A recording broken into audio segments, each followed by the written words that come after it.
All right, so for four of against, what we got done straight away, we've got a first question here. So I'm going to go for four this week on these questions, and Sporadicles is going to be playing against. So the first statement here, Sporadicles, is Luke Shaw will play 30 plus games this season. So you are against on this one. Please give us your thoughts on Luke Shaw potentially not getting 30 plus games this season. Sure. I mean, he's just got such a history of injury. While I would love to see him play 30 plus games this season, I don't think it would be responsible to even play him if he is available for 40 games this season. Even I think that you definitely want to use him in all of your big games. You want to play him against your Arsenals, your Liverpools, Liverpool, not a big club. Who are we talking?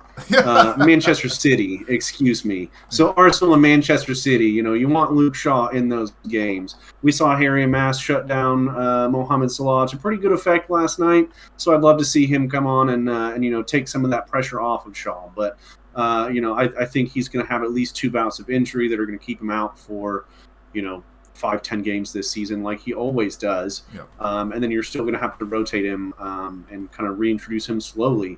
I think that's something that is going to be very important, is that we manage his his injuries this season, and so we also need to develop a mass. So definitely need to get him some game time. So I think that there needs to be a little bit of rotation there. So 30 plus games, I could see 20 plus. 25 maybe.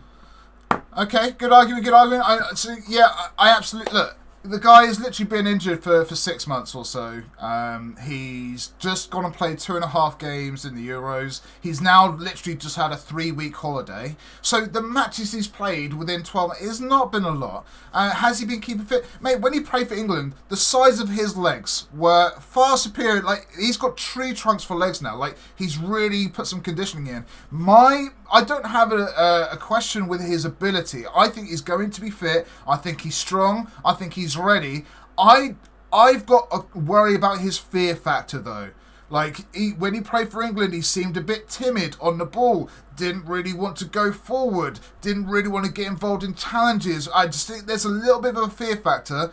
And so, yes, I think he's going to be playing 30-plus games this season. However, I think it could take 15 to 20 for him to get rid of that fear factor and become the Luke Shaw that we all know. So, yeah, I think he could have a dodgy start to the season, but he could be our key player again and back to our best left back by the end of the season if all goes well. So, yeah, honestly, Sporadic, I think it's a tough argument to be for.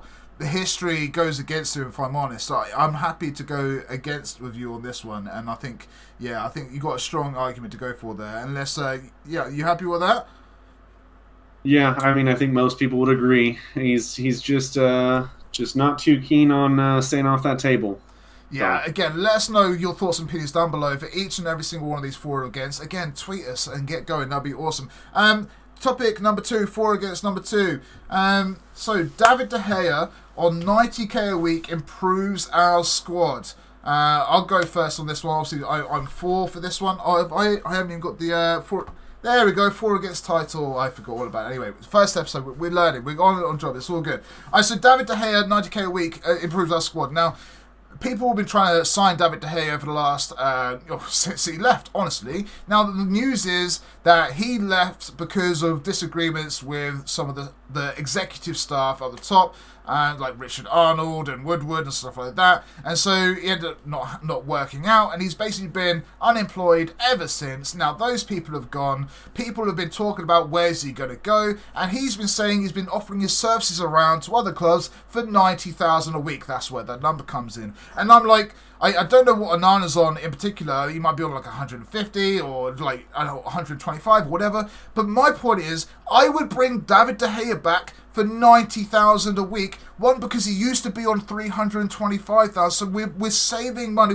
There's no sign-on fee or anything. Yes, we have good young goalkeepers, but David De Gea and Onana competing, and number 1s doesn't work. I know, but Onana doesn't fill me with confidence, and David De Gea has always been a stunning shot stopper. So can we use both? I absolutely believe that we can. We have different midfielders for different teams. We can have different goalkeepers for different teams. If we want to play against like Sheffield United and play up for the back a bit more, you've got Andre Onana. If you're playing against Manchester City and you need a shot stopper, you've got David De Gea. It makes sense in my mind to have options when we're needed. And 90k a week for David De Gea at 32 years old, yes please, I would take them. Sporadic thoughts. No, I mean, I don't think he improves the squad on 90, even on 90k a week. I think that he had quite a few high-profile mistakes the last couple seasons, even that he was playing for us. He's not particularly adept at playing out from the back, which is the style that Erik ten Hag has been trying to implement for the last couple seasons that he's been in charge. So he just doesn't really fit that. I mean, yeah, obviously, Andre Onana, he's had some mistakes too. So I was very hopeful whenever he came in that that he would be the everything, that he would be the shot stopper that David De Gea is, as well as being able to play out the back. I would say that for what I've seen from Andre Onana versus David De Gea, at this point they're probably just as good of shot stoppers, and Andre Onana plays better out of the back. I distinctly remember a few howlers from David De Gea, and should be easy win games, and those ultimately lead to us getting deflated. We're behind, and it's just like we just get pounded by some of the smaller fish in the pond because he's over here making mistakes. So I think that Andre Onana still can provide a lot more than David De Gea can, and he's also got more time and room for him. I think he's got a higher ceiling than De Gea does, honestly. So it's just a matter of getting that time in. And the more time that you take out of him being able to be on the pitch, the worse off it is in the long run. So I'm keeping Onana on this one for sure. David De Gea does not improve us at 90k. I'm just bursting with disagreement, but it's the first episode, so we're not going to go there. I'm going to leave this one white, chat, so you either hashtag FOA2 or tweet us FOA2, at us, tag us, let us know what you think on David De Gea, right? And we'll bring it back up for next week's episode and we'll come to a conclusion. But I can't go either way on this one. This one's too tight to call. I like sporadic, so we're not going to get into any fisticuffs over this one. So let's start on the next question then. So Kobbie Mainoo, player of the season, or to be player of the season. Sporadic, go on, you start as you mean to go on.